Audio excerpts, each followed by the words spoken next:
கரசாமி திரை விமர்சனம். திருடனாக இருந்து திருந்தி நல்லவனாக வாழ நினைக்கும் ஒருவனின் கதை. இயக்குனர் விக்னேஷ் ராஜா இந்த கரப்படத்திற்கு இறுக்கமான முடிச்சுகள் போட்டு நகர்த்தியிருக்கிறார்.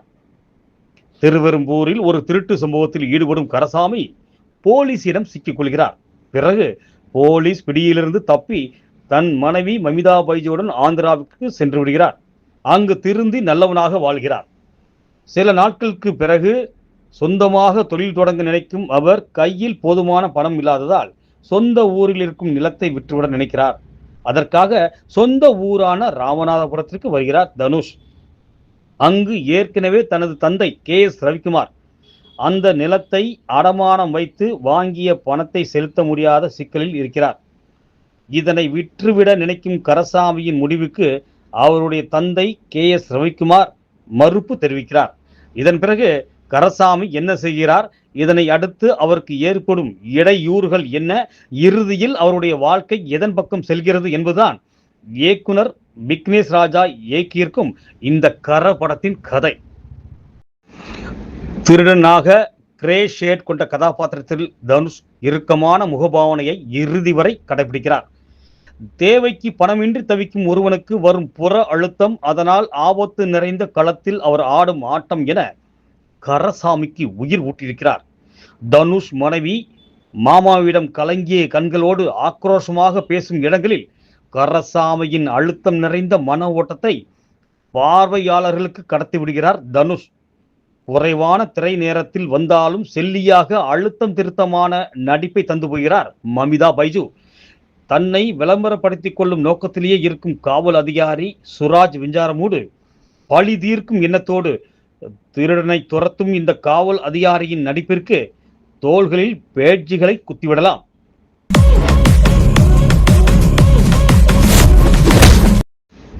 மாமா காசி மாயனாக கருணாஸ் கரசாமியின் வேட்டைக்கு பக்கபலமாக இருக்கும் கதாபாத்திரம்.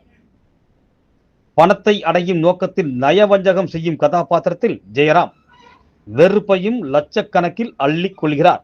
தந்தையாக வரும் KS ரவிக்குமார் பல இடங்களில் எமோஷனலாக ஸ்கோர் செய்கிறார். தாயாராக வரும் ஸ்ரீஜா ரவி எமோஷனல் நடிப்பில் நல்லதொரு நடிப்பை தந்திருக்கிறார்.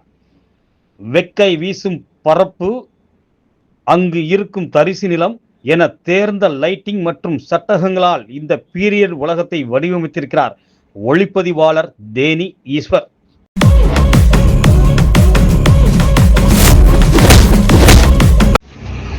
குடும்ப சென்டிமெண்ட், தந்தைக்காக கரசாமி செய்யும் செயல்கள் என படத்தை பிரித்த படத்தொகுப்பாளர் அதனை கூர்மையாக்கி கதை சொல்ல தவறி இருக்கிறார். விண்டேஜ் துப்பாக்கிகள், குண்டுகள், வங்கி கட்டடங்கள் மற்றும் அதன் பாதுகாப்பு அமைப்புகள், மைக்கேல் மதன காமராஜன் போஸ்டர், தேவர் மகன் படப்பிடிப்பு என இந்த பீரியட் படத்திற்கு கலை இயக்குனர் மாயபாண்டி செய்திருப்பது மெச்சத்தக்க செயல்.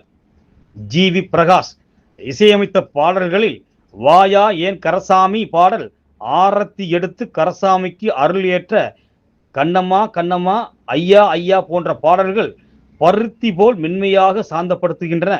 ஆனால் பின்னணி இசையில் துடிப்பும் தாக்கமும் ஏற்படுத்தாதது மிக ஏமாற்றமே. திருடனாக இருந்து திருந்தி நல்லவனாக வாழ நினைக்கும் ஒருவன் பொருளாதார நிலை அவனுக்குள் உண்டாக்கும் அழுத்தம், அதன் பிறகு தனக்காகவும் ஊர் மக்களுக்காகவும் அவன் எடுக்கும் அவதாரம்தான் இந்த கரசாமி.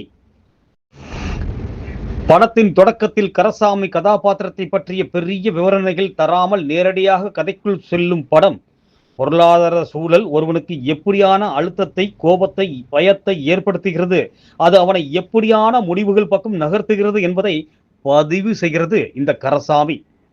ஆனால் முதல் 20 நிமிடத்திற்கு பிறகான திரைக்கதை குடும்ப கதையாக மிக தட்டையாகவே நகர்வது லேசாக அசதியை உண்டாக்குகிறது.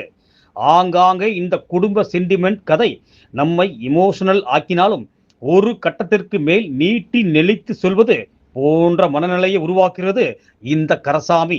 இப்படியாக நகரும் முதல் பாதி நல்ல டீட்டெயிலிங் தந்து எழுதப்பட்டிருக்கும் இடைவெளியை எட்டுகிறது.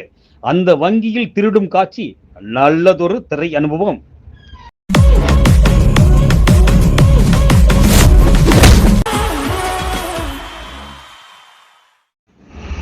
இரண்டாம் பாதையில் முளைக்கும் கிளை கதைகள், அதில் இருந்து கரசாமிக்கு வரும் சிக்கல்கள் என சொல்லப்படும் கதை கொஞ்சம் பரபர உணர்வை ஏற்படுத்தி திரைக்கதையையும் பார்வையாளர்களையும் நிமிரச் செய்கிறது. முதல் பாதியில் சிலவற்றுக்கு சிறிய லீட் தந்து அதற்கு இரண்டாம் பாதியில் நியாயம் சேர்க்கும் காட்சிகளை அமைத்தது திரைக்கதை ஆசிரியர்கள் ஆல்பர்ட் பிரகாஷ் மற்றும் விக்னேஷ். முதல் பாதியில் சிலவற்றிற்கு சிறிய லீட் தந்து அதற்கு இரண்டாம் பாதியில் நியாயம் சேர்க்கும் காட்சிகளை அமைத்தது விக்னேஷ் ராஜாவின் மேஜிக். ஆனால் திருடனை துரத்தும் சுராஜின் கதாபாத்திரம் நடந்தவை, நடக்கப் போகும் விஷயங்களை தடயங்களே இல்லாமல் அனைத்தையும் கண்டுபிடிப்பதற்கு பின்னிருக்கும் லாஜிக் எங்கே? திடீரென காணாமல் போகும் கருணாஸ், சுலபமாக அனைத்து வங்கிகளையும் கொள்ளையடிப்பது என கிளைமாக்ஸில் லாஜிக் மற்றும் பின்னணி காரணங்களை தொலைத்துவிட்டு சென்றிருக்கிறார் இயக்குனர். அதுபோக இயக்குனர் லோனே வாங்க வேண்டாம் என்கிறாரா, டிராக்டர் என்ற தொழில்நுட்பத்தையே வெறுக்கிறாரா, அல்லது வங்கிகளில் வெளிப்படைத்தன்மை தேவை என்கிறாரா என பல்வேறு குழப்பங்கள். திருடனாக இருந்தவன் ஊர் மக்களின் கஷ்டங்களை தீர்த்து வெளிச்சம் உண்டாக்குகிறான் என்கிற பிரபலமான திருடனாக இருந்தவன் ஊர் மக்களின் கஷ்டங்களை தீர்த்து வெளிச்சம் உண்டாக்குகிறான் என்கிற பிரமாதமான லைனை கொண்டிருக்கிறது இந்த கரை. ஆனால் அது முழு நீள திரைக்கதையாக கச்சிதமாக விரும்பியிருந்தால் இந்த கரசாமி தடுமாறாமல் கரை சேர்ந்திருக்கும்.